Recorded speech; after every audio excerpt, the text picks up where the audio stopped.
안녕하십니까.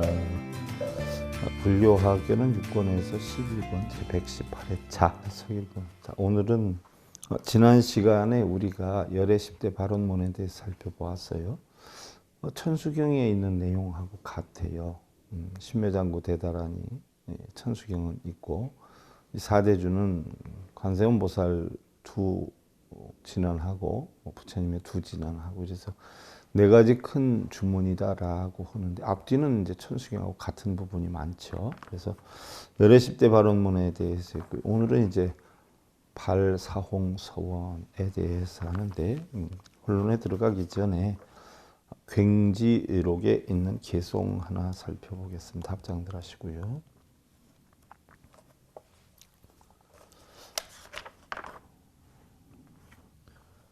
천지 혼밀밀처요 변견겁공 무허바로 자견무 무사삼허작 장애 허극이광청원이요 하여 영력 휴공만고불은 매저일단산이라나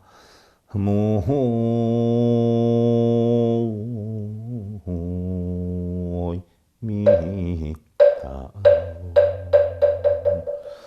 마음이 안온하여 꽉 차 있고 털끝만큼도 인연의 번뇌를 짓지 아니하고 실끝만큼도 장애를 지음이 없으며 공허함이 지극하여 광명이 있고 청정함이 원융하여 빛이 나니 만고에 혼매하지 않는 하나의 사실이 있음이로다 라고 했는데, 만고에 혼매하지 않는 하나의 사실이 바로 뭐냐? 바로 본성을 뜻하지. 자, 이 본성은 불성을 뜻하고 진열을 뜻하고 진공을 뜻하고 이러는데, 털끝만큼도 인연의 번뇌를 짓지 않고 털끝만큼도 인연의 육근이 육경을 부딪혀 일어나는 중생성의 인연을 짓지 아니하고 실끝만큼도 장애를 지음이 없으며 그로 인해서 장애를 만들지 않으며 공허함이 지극하여 광명이 있고 텅텅 비어 있기 때문에 공한이치에 광명이 있다라고 하는 것은 바로 법신 비로자나의 이치를 이야기를 하는 것이고요. 청정함이 원융하여 빛나니, 청정함이다라고 하는 것은 여러분들 우리가 천수경 때 배운 준재를 깨우친 보살이죠. 준재라고 하는 자체가 청정함이에요. 그래서 나무 칠구지 불모대 준재 보살이다라고 하는데, 칠구지다라고 하는 건 칠억 부처님의 불모대, 부처님의 어머니인 청정함을 깨친 자다 이렇게 표현했는데, 청정하다라고 하는 것은 바로 하나의 직글도 없는 우리가 본래 공한 상태를 청정이다라고 하죠. 그래서 청정함이 원융하여 빛이 나니 만고에 혼매하지 않는 하나의 사실이 있음이로다. 혼매하지 않아요. 이것저것 섞이거나 이로 인해서 문제가 일어나지 않아요. 그렇다라고 해서 텅텅 비었다라고 해서 아무것도 없는 것이 아니에요. 있기는 있되 여기저기에 끌려다니지 않음 그 자체를 허공이다. 예를 들어서 허공에 구름이 흘러가도 허공이 구름에 물들지 않지 않아요. 또 구름은 지나가도 허공은 그대로 있어요. 우리의 본성은 중생성이 있다라고 해도 중생성에 물들지 않고 그대로 있는 자체를 본성이다라고 하는데, 바로 중생성 자체가 다 없는 것이 허공이 아니라 중생성이 있다라고 하더라도 육근이 육경에 작용을 해가지고 좋다 나쁘다 행복하다 불행하다라고 하는 마음이 있다라고 하더라도 거기에 그 상에 그 마음에 끌려다니지 않는 걸 우리는 본성이다라고 표현을 하지요. 그래서 우리 선종에서는 진공 묘유다. 또한 천태종이나 화엄종이나 법상종과 같은 교종에서는 쌍차 쌍존이다. 또는 쌍민 쌍차 쌍존이다. 또 쌍민 쌍존이다. 이렇게 표현을 하기도 하지요. 그래서 교종과 선종에서 다 인정하는 공허한 상태, 이걸 갖다 나타내는 거예요. 그러면 오늘은 지난 시간에 열애 10대 발언문이다. 부처님이 547번을 태어나면서 유정중생으로 한 가지 소원을 세워놓고 가셨는데 그 가운데 가장 중요한 10가지 서원에 대해서 부처님의 서원이죠. 내가 어떻게 됐든지 이 서원을 꼭 실천하겠다는 각고로 해서 10가지 원을 세웠는데 그게 바로 원하영리 삼학도를 벗어나기를 원하고 삼학도를 벗어나기 위해서 우리는 탐진치를 끊어야 되니까 원하속단 탐진치다.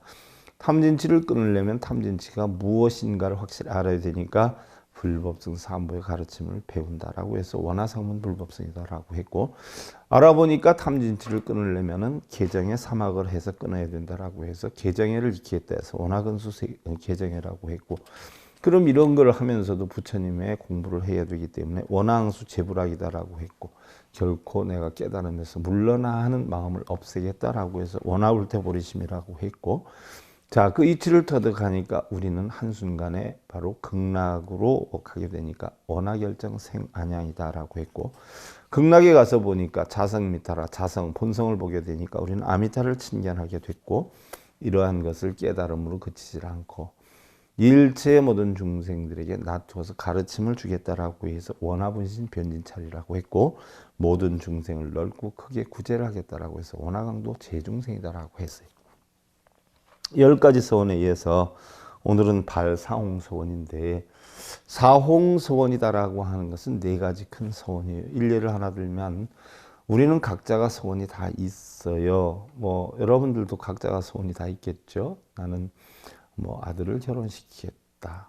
우리 아들 취직을 시키겠다. 우리 딸을 시집을 보내야 되겠다.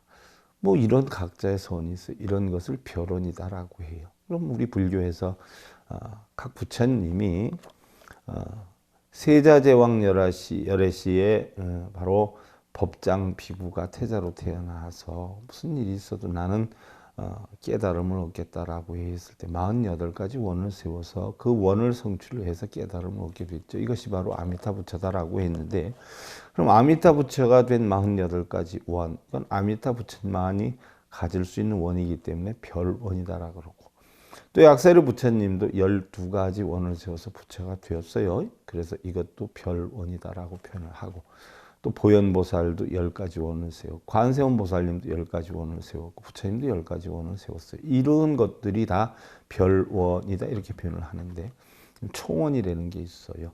그럼 총원은 뭐냐? 우리 부처님을 비롯해서 보살님을 비롯해서 각 불자들 모든 불자들은 공통적으로 4가지 커다란 서원을 발해야 되는데 그것이 바로 발사홍서원이에요. 이것은 개별적인 원을 떠나서 우리 불자라고 하면 능히 공통적으로 가져야 하는 그런 원인데 이것이 바로 중생무변서원도 번뇌무진서원단 법문무량서원학 불도무상서원성이라. 그래서 가히 없는 한량 없는 모든 중생을 맹세하고 건지겠다. 끝이 없는 모든 번뇌를 맹세하고 끊겠다. 또 한량 없는 모든 법문을 맹세하고 배우겠다. 위가 없는 모든 불도 맹세하고 이루겠다라고 하는 것이 4가지의 총원에 해당이 돼요. 그럼 가히 없는 중생들을 맹세하고 건지겠다라고 했는데 초발심 자경문에 보면 날개 꺾인 병신새가 거북이 얻고 못 날듯이 하는 대목이 나와요. 무슨 얘기냐? 내가 다른 사람한테 보살핌을 주거나 힘을 주려면 첫째 나의 어떤 완벽한 덕목이나 가르침을 깨달아야 된다는 이야기. 일례를 하나 들어서 우리가 학교 다닐 때는 어떻게 돼요? 선생님한테 공부를 배우지만 또 그 공부를 배우는 학생이 대학 가서 전공을 해서 다시 선생님이 되면 자기가 그동안 배운 것을 전해주는 이치와 마찬가지로 우리 불자들도 처음에 불교에 대해서 초심자 입장에서는 배우는 입장이 되겠지요. 배우는 입장이 되다 어느 정도 공부를 하다가 보면 부처님의 진리를 배워 익히게 될 것이고 그 부처님의 진리를 배워 익혀서 내 것으로 만들게 되면 그것을 다시 중생들에게 환원하는 어떤 여건이 돼야 되겠죠. 예를 하나 들어보면 우리가 어려서는 부모님께 의지를 하면서 걷는 것조차 먹는 것조차 의복이나 이런 모든 것을 부모님께 기대서 우리가 만들지만 어느 정도 좀 성장하면은 자기가 솔로로 만들게 되는 거죠. 그래서 자기 혼자 일어설 수 있는 여건을 만들게 되면 이제 결혼을 하게 될 것이고요. 결혼을 해서 가족을 부양하게 되면 또 자식을 키우게 될 것이고, 자식을 키우면서 부모님이 노쇠화 현상이 있다라고 하면 부모님을 봉양해야 되는 입장이 되는 것처럼, 우리 불자들도 처음엔 모르겠지만 부처님의 가르침을 어느 정도 배워서 바로 다른 중생들에게 전달하는 어떤 여건을 만들어야 된다는 이야기예요. 근데 이제 문제는 바른 가르침을 배우면요, 2, 3년만 배우면 충분히 부처님 가르침에 대해서 어느 정도 다 알 수가 있고, 가장 기본적으로 한 5, 6개월만 배워도 다 알 수가 있거든요. 어느 정도는. 그리고 2, 3년만 배우면 능히 다른 사람한테 전달할 수 있는 실력이 배양이 될 수 있는데, 이해가 안 가는 것은 20년, 30년 절에 다녔다라고 하는데 아직도 빌고 다니고 매달리고 다니고 절하고 다니고 연불 독경하러 다니는 분들이 많아요. 그것은 바른 가르침을 배운 것이 아니라 비는 가르침만 배웠어. 일례를 들면 거짓 스승을 만나면 어떻게 돼요? 맨날 구걸하러 다니는 것만 배우게 되니까 남한테 베풀지를 못하게 돼요. 또 도둑질하는 스승을 만나면 어떻게 돼요? 남한테 보시할 수 있는 여건이 안 돼요. 맨날 훔치는 법만 배우죠. 그 이치요. 맨날 비는 것만 가르치는 그런 절에 다니다 보니까 부처님 가르침과는 영판이하게 다른 비는 법만 배우는 거예요. 죽을 때까지 깨우침을 얻을 수가 없어요. 일례를 하나 들어서 뭐 군대를 간다라고 하더라도 사병으로 가는 방법이 있고 장교로 가는 방법이 있어요. 장교로 가는 방법을 선택해서 장교로 가게 되면 어떻게 돼요? 부하들을 이끌고 전쟁의 지도자가 되는 입장에서 지휘자가 되는 것인데, 병들 입장으로 가게 되면 맨날 지도를 받고 지휘를 받고 명령에 따라서 복종하고 따르는 그런 법만 배우게 되지요. 그 이치와 같은 거예요. 경찰이 되어도 맨날 제일 아래 단계 경찰이 되면 윗사람이 시키는 거, 뭐 방패 들고 나가서 데모 진압하는 거, 그런 것만 하지만 경찰대학을 간다든지 아니면 거기에 상응하는 여건이 되면 간부가 돼서 그 사람을 지휘하는 그런 여건을 배우게 되지요. 그 이치와 같아요. 불법도 맨날 빌고 뭐 연불이나 하고 뭐 쓰고 이런 것만 배우다 보면은 평생 깨우침을 얻지 못하는 것이고, 올바르게 배운다라고 하면 비록 5, 6개월을 배워도 바르게 배우고 2, 3년을 배우면 완전히 배워서 다른 중생들을 가르칠 수 있는 여건이 되는 것이지요. 일례를 하나 들어보면 부처님과 함께 6년 고행을 했던 5 비구도 어떻게 됐어요? 부처님이 제일 처음에 가서 깨달음을 얻어가지고 법계정관 후에 49일 만에 내가 깨달은 것이 확실해 해서 제일 먼저 간 곳이 사슴동산 아닌 녹야원으로 가지요. 왜 녹야원으로 가요? 자기 일을 과거에 예언을 했던 스승들이나 아니면 그 예언을 했던 예언가들이나 아니면 그 예언가들하고 관계되는 분들을 가르침을 주려고 했지만 이미 돌아가시고 없어서 선택한 것이, 그래도 자기와 함께 6년이라고 하는 세월을 인연을 맺고 자기를 보살펴준 그런 교진이어등 5 비구에게 제일 처음 법문을 전해야 되겠다라고 해서 녹야원까지 21일 동안 걸어서 가지요. 가서 내가 그 당시만 해도 신의 계시가 아니면 인정을 못 받던 시대예요. 빌지 않으면 인정을 못 받았던 시대예요. 부처님이 왜 훌륭하냐 하면 브라만들이나 모든 그 당시의 신앙자들이 비는 것을 위주로 했단 말이죠. 그런데 부처님이 대단한 것은 비는 것은 올바른 것이 아니다. 나의 인생이나 모든 것은 우주 삼라만상의 이치가 내 마음에 의해서 이루어지고 내 마음의 의지에 따라 변하는 것이지 빌어서 되는 건 아니다라고 선포를 했기 때문에 불교가 대단한 것이, 근데 부처님의 가르침을 지금도 빌면서 부리려고 하는 사람이 있는 걸 보면 바른 부처님법은 아니라는 이야기죠. 그건 브라만법이에요. 그래서 브라만들이 부처님에게 굉장히 이루형용할 수 없는 핍박을 하고 욕을 하고 시비쟁론을 일으켰는데, 어떻게 됐든 세계 최초로 비는 것을 없애고 모든 것은 인간의 의지와 노력에 의해서 형성이 된다. 그래서 내가 성공하고 싶으면 내가 성공한 원인을 만들고 내가 행복하고 싶으면 행복할 만한 원인을 만들어야 된다라고 하는 본인이 이루고자 하는 만큼의 원인을 만들어야 된다라고 주장했던 것이 부처님이고, 그랬기 때문에 우리 불교가 대단했던 것이죠. 그래서 녹여원에 가서 5비구한테 부처님 불과 30분에서 한두 시간만 설법을 했는데, 그 교진회등 5비구는 거기에 깨우침을 얻었어요. 그때 설하신 초전법륜이 사성제 8정도 12연기법에 대해서 설했어요. 그때 30분에서 1시간 정도 설했을 때, 깨우침을 얻었을 때 부처님은 이제 세상에 아라하는 나를 비롯해서 6명이 되었다라고 포고를 했어요. 분명히 5비구도 30분에서 1시간 만에 이제 너희들도 깨쳤다, 이제 이 세상에 아라하는 6명이다, 나를 비롯해서 6명이다라고 했어요. 그러면 그네들은 30분 1시간 만에 깨쳤는데 왜 우리 불자들은 20년 30년 다나도 깨치지 못할까요?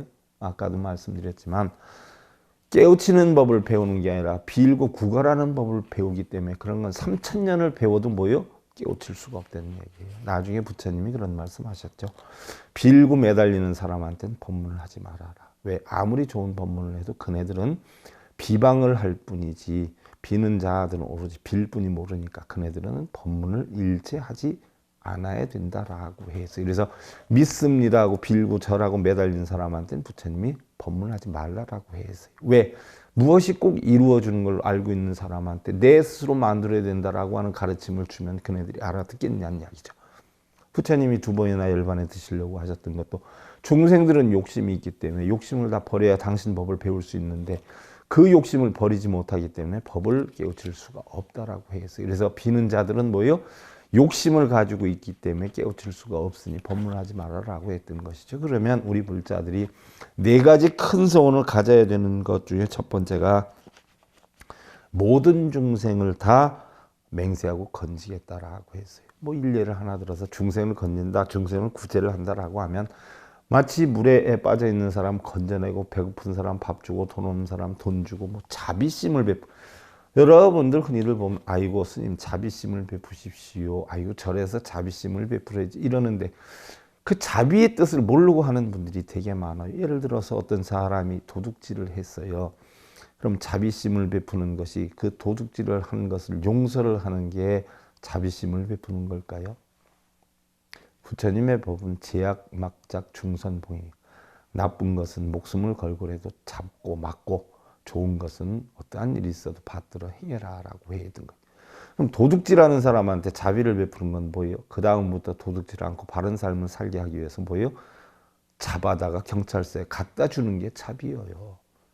그 사람이 나쁜 짓을 하는데 자비를 베푼다고 봐주는 게 자비가 아니에요.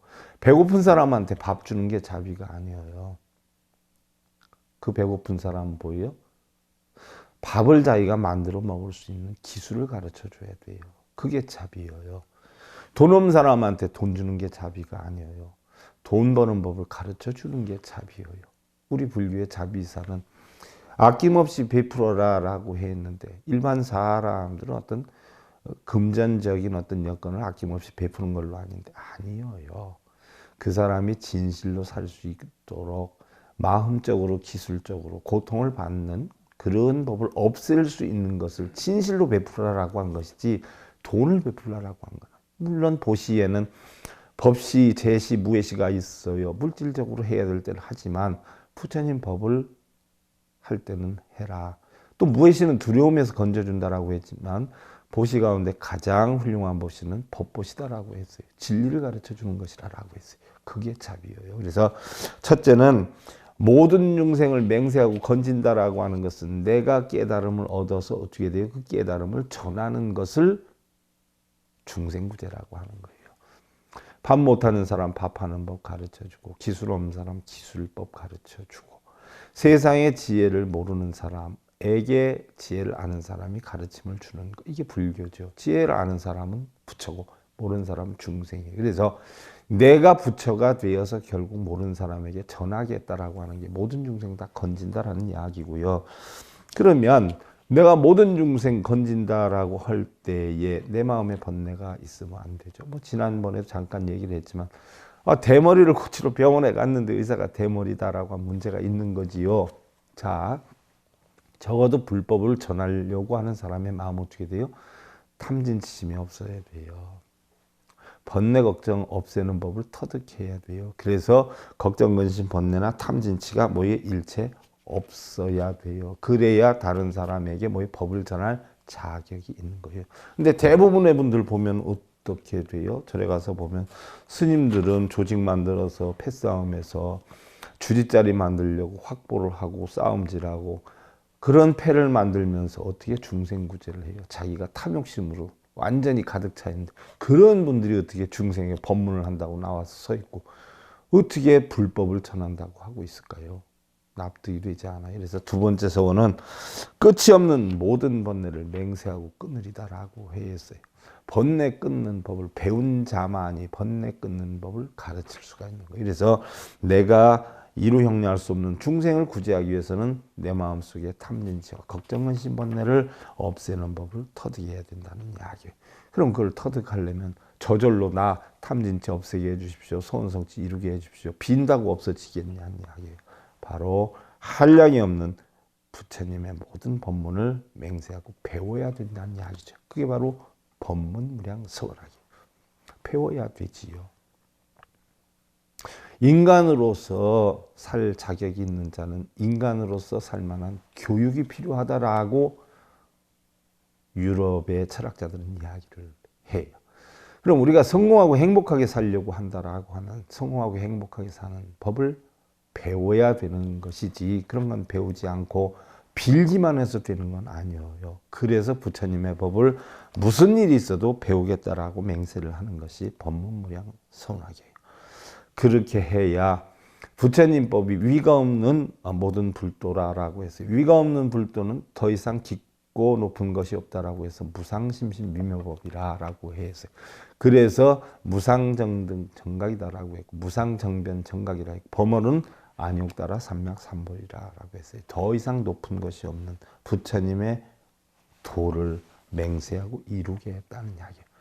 도를 이루어야 결국은 중생을 구제할 수가 있다. 그러면 모든 중생을 구제하기 위해서 번뇌를 끊고 법문을 배워서 불도를 이루겠다라고 맹세를 했는데 가장 중요한 모든 중생을 구하기 위해서 가장 중요한 중생 구제는 뭐냐? 바로 자기 마음속에 있는 중생이에요. 부처님 법이 84,000법이에요. 그러면 왜 84,000법이 만들어졌냐면 우리 마음속에 일어나는 걱정, 근심, 번뇌, 탐진치가 84,000번뇌를 하고 있어요. 84,000번뇌를 하고 있기 때문에 84,000번뇌를 없애기 위해서는 84,000법문을 배워야 되는데 가장 중요한 중생구제는 뭐예요? 자성중생서원도예요. 자기 마음속에 있는 모든 중생을 맹세하고 건지겠다는 이야기. 그럼 자기 마음속에 있는 중생이 누구예요? 마음속에 육근이 육경을 부딪혀가지고 일어나는 모든 번뇌. 이것이 바로 마음속의 번뇌. 내 마음을 다스리지 않고 어떻게 다른 사람 마음을 이끌 수가 있겠어요?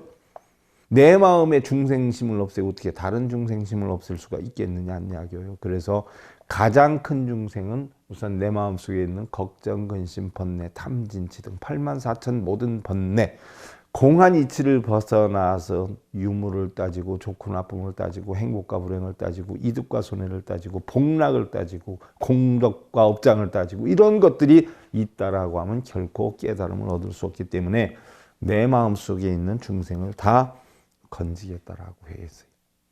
그럼 내 마음속에 있는 중생을 다 건지려고 하면 어떻게 돼요? 자성번뇌 서원하니라. 내 마음속에 있는 모든 번뇌를 어떻게 돼요? 끊겠다는 이야기예요. 그럼 내 마음속에 있는 모든 번뇌를 끊겠다라고 했을 때 마음속에 있는 모든 번뇌 끊게 해주세요. 부처님 끊게 해주 3만 배를 한다고 끊어져요. 내 마음속에 있는 모든 번뇌를 끊게 해주세요 하는 자체가 탐욕심이고 자체가 번뇌인데 끊게 해주세요 하는 마음 자체가 없어져야지. 끊을 것도 없어야 되지요. 이게 바로 뭐예요? 자성번뇌 서원단이에요. 그럼 내 마음속에 있는 모든 번뇌를 끊으려면 어떻게 돼야 돼요? 바로 자성법문 서원학이라. 내 마음속에 있는 뭐예요? 모든 법문 맹세하고 배우리다 하는 이야기예요.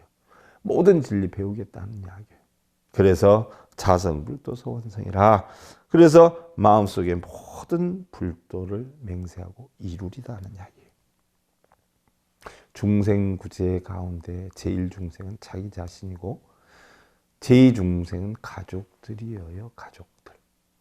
나를 구제를 해서 내가 항상 긍정적인 사고관을 갖고 빵긋빵긋 웃는 얼굴로 대할 때 우리는 열반이다라고 해요. 내가 열반심을 가질 때 내 가족들도 빵긋빵긋 웃게 되고 편안한 마음이 형성이 되는 것이지, 나는 맨날 무언가는 부족해하면서 속상해하면서 불만을 갖고 도끼는 뜨고 있으면서 가족들이 편하게 바라는 것은 그 자체도 탐욕심이죠. 내가 사랑하는 게 날 사랑하고 내가 존경하는 게 날 존경해요. 내가 웃고 대하면 나한테 웃고 대하는 것이요. 내가 화를 내서 대하면 말 한마디라도 가시가 있고 화살이 박혀 있다라고 돌아오는 것도 가시가 있고 화살이 박혀 있는 거지. 이런 것들을 없애는 게 바로 사홍서원이에요. 그럼 흔히들 우리는 중생을 구제한다라고 하면 자기 자신은 내버려 두고 남들 구제하러 다니는 건 줄 아는데 아니에요. 가장 큰 중생은 자기 중생이다. 그래서 자기 마음속에 있는 모든 중생을 맹세하고 건지고 또 모든 번뇌를 끊고 또 모든 법문을 배우고 모든 불도를 이루겠다라고 하는 거예요. 그러면 번뇌를 끊으려고 하면 개정회를 바르게 해야 될 테고요. 그 다음에 모든 법문을 맹세하고 배워서 결국 육바라밀의 실천행을 해서 차안과 피안이 없는 바로 저 언덕에 이르는 법을 배워서 결국 모든 불도를 이룬다라고 하는 거죠. 그 다음에 이제 원의 발언이 기명래 삼보인데요. 결국은 내가 서운 세원을 실천해서 발언, 실천해서 삼보님께 귀합니다라고 했어요. 나무상주 시방불, 나무상주 시방법, 나무상주 시방승인, 시방세계에 항상 계신 부처님께 귀하고 시방세계에 항상 계신 가르침에 귀하고 시방세계에 항상 계신 승가님께 귀합니다라고 했어요. 시방세계에 항상 계시다. 여러분들 마음이 살아있는 동안 항상 있잖아요. 자연의 이치가 항상 존재하지 않아요. 그 자연의 이치가 존재하는 그 자체가 전부 부처님이에요. 자연의 순리가 전부 법이에요. 그 자연의 순리에 순응하는 게 다 승보예요. 흔히들 뭐 얘기할 때 우리는 우리 종교의 대상을 불법승 삼보로 잡는단 말이죠. 시방삼세 항상 계신 부처님께 귀하고 가르침에 귀하고 스님들께 귀합니다라고 하면 불법승 삼보가 따로 있는 줄 알아요. 소승불교에서는 불법승 삼보를 따로 잡지요. 부처님과 부처님의 가르침과 그 가르침을 따르는 단체를 우리는 승보다라고 해요. 그러나 대승불교에서는 그렇게 잡질 않아요. 바로 법이다. 우리 삼보 가운데 제일 중요한 것은 법보잖아요. 이게 법의 보자를 써서 불보, 법보, 승보, 삼보다라고 하는데 결국은 법보를 가장 중시 여기는데 왜 중시 여기느냐? 부처님도 결국은 법에 의해서 깨달음을 얻고 법에 의해서 진리를 전했고 법에 의해서 사신 분이에요. 그래서 자, 부처님께서 열반경에 제자들에게 그런 이야기를 했죠. 앞으로는 서가모니라고 하는 사람을 믿지 말아라. 나를 믿지 말고 내가 설한 가르침을 믿어라. 왜? 서가모니다라고 하는 인간은 지수화풍이 돼서 4대 색신으로 돌아가서 아무것도 남는 것이 없으니까 믿을 것이 못 되지만 내가 가르침을 전한 법, 그 법보는 결국 세세생생 영원무궁하니까 그 진리를 믿고 거기에 따르도록 해라라고 했어요. 부처님이 이제 돌아가시면 우리는 누구를 믿고 의지를 합니까? 라고 했을 때 부처님께서 하신 말씀이 내가 설한 법을 잘 지키고 거기에 순응해서 살면 내가 있거나 없거나 똑같은 것이다 라고 표현을 하셨어요. 그래서 우리는 법보를 가장 중시 여기 있는데 이 법을 갖다 우리는 진리라고 부처님이 설하신 진리다라고. 그래서 이 진리를 제일 중시 여기는 거예요. 이게 법보예요. 그럼 이 부처님 법을 배우고 익히고 내가 깨달으려고 하는 그 마음 자체를 우리는 승보라고 그래요. 승보. 진리를 배워야지. 깨우쳐야죠. 이걸 승보라고 해요. 그래서 이 진리를 깨우치면 어떻게 돼요? 중생들한테 전해야 되지요. 이것이 천백억 화신서가모니 불이 되는 거예요. 부처님의 화연이 되는 거예요. 그래서 이 진리를 갖다 중생의 근기에 맞게 전하는 것을 우리는 불보라고 그래요. 그러니까 내 자신에 있는 진리를 내가 스스로 수행하는 걸 승보, 진리를 법보, 이것을 갖다가 남들에게 전해주는 걸 불보라라고 이렇게 표현을 해요. 그래서 불법승삼보도 냉정히 보면은 따로 있는 게 아니라 내 마음속에 존재를 한다. 또한 불법승 삼보를 갖다가 우리는 삼신불이다 이렇게 얘기를 해요. 그래서 진리를 갖다 우리는 비로자나라 표현을 하고 원만 보신 노사나부를 우리는 보신이다라고 하고 노사나부. 또 부처를 천백억 하신 서가모니다 이렇게 표현을 해요. 그러나 바로 이것도 똑같아요. 비로자나불이 바로 법을 이야기를 하고 내가 비로자나의 진리를 깨우치려고 노력하는 것을 노사나라고 표현을 하고 깨우침을 얻어서 바로 뭐예요? 중생들에게 나타내 보이는 걸 우리는 서가모니를 불이다 이렇게 표현해요. 그래서 결국 삼신불이다라고 하는 것은 이것도 결국 내 한 마음에 있는 것이다. 불법성 삼보도 내 한 마음에 있는 것이다. 대승불교에서는 그렇게 논한다는 얘기예요. 그래서 원의발언이 기명래 삼보 해가지고 우리는 삼보님께 귀합니다라고 하면 따로 부처님과 법과 스님들께 귀하는 게 아니라 냉정히 보면 어떻게 돼요? 내 자신의 부처와 내 자신의 법과 내 자신의 승보에게 귀의를 하게 되는 것이다. 이랬을 때 나는 깨달음을 얻어서 바로 부처가 되는 것이고 내가 깨달음을 얻고 나서 부처가 된다라고 알았을 때는 벌써 나는 이미 원래부터 부처였다라고 하는 것을 깨닫게 되는 것이지요. 그렇게 되었을 때는 고통, 근심, 걱정, 번뇌가 모두 다 사라진 청정한 상태가 되는 것이죠. 그렇게 해도 혹시 뭔가 찌꺼기가 있지 않을까 싶어서 우리가 4대 진언을 하는 거죠. 그래서 천수경이 끝나고 나서 정삼업진언, 계단진언, 건단진언, 정법계진언을 하는데 우리가 천수경에서도 일반적으로 천수경 독경할 때는 그걸 하지 않아요. 근데 불공기도를 할 때는 어떻게 돼요? 꼭 4대 진언을 하게 돼 있지 않아요. 그래서 그 정삼업진언, 계단진언, 건단진언, 정법계진언이 진언으로 되어 있어서 여러분들 뜻 모르는 분들이 많은데 그 뜻이나 이치에 대해서 여러분들 다음 시간에 제가 설명을 드리는 것으로 하고요. 자, 앞장들 하시고요. 동산초에 나오는 글귀예요. 미달기원 낙지제 발막에 일어나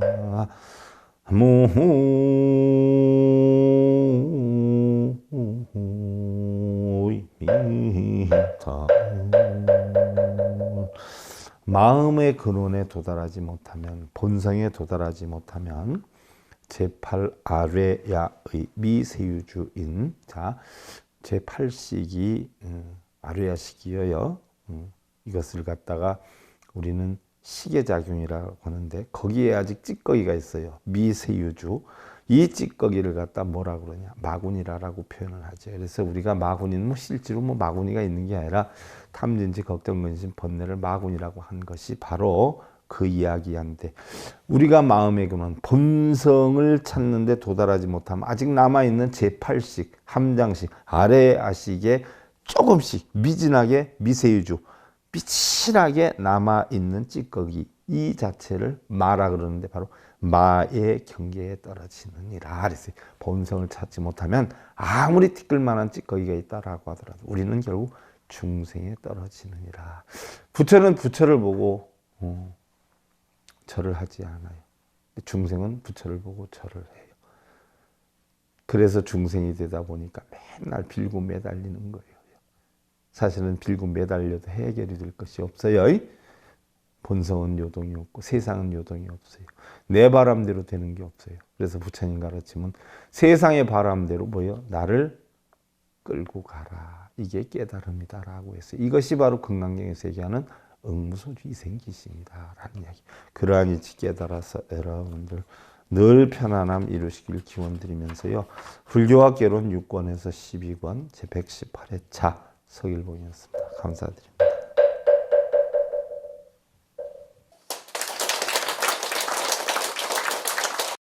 행복으로 가는 징검다리에 서길봉 스님이 여러분들을 초대합니다. SIB 불교교육대학에서는 더 듣다, 생활 속의 천수경, 달마대사 성관법, 현대생활 불교 법요지, 불교학개론, 성찰스님 백일 법문 등을 비롯한 다른 불법, 다른 진리, 서길봉 스님의 SIB 불교교육대